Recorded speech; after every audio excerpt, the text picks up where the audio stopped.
This is sometimes mistaken for anxiety disorders, and sometimes it is anxiety. But underneath it is often something that looks much more like moral sensitivity operating in overdrive. There's one more feeling worth naming, and it might be the strangest one. The grief of unrealized potential. Not failure, potential.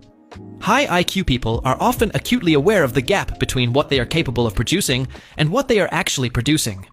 They can see, with unusual clarity, the version of their work that would exist if they had more time, better conditions, fewer obstacles, a cleaner mind. And the distance between that vision and the reality is a source of persistent, low-grade pain that is hard to explain to people who don't experience it. It's not perfectionism in the clinical sense.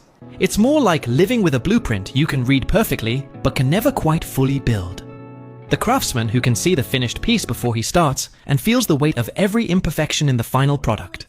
This is partly why high IQ individuals are statistically more prone to certain forms of depression, not because intelligence causes depression, but because the awareness of the gap between what is and what could be is sharpest in people whose cognition is precise enough to measure it.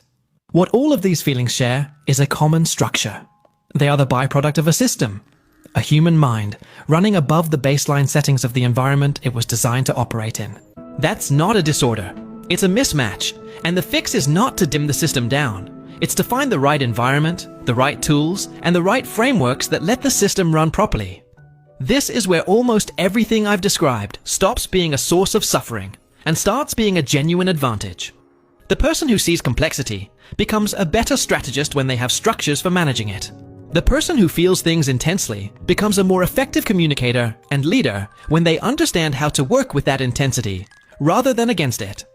The person who is intellectually lonely finds their people.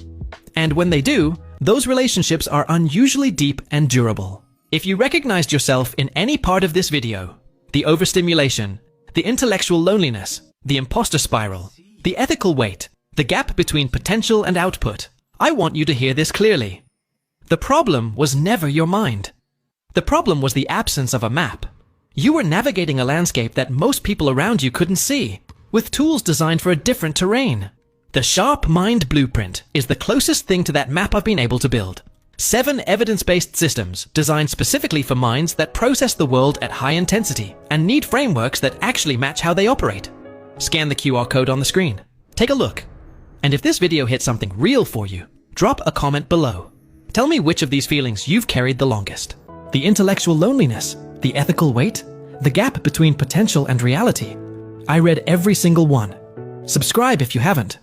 There's a lot more of this coming. Share it with someone who needs to hear it.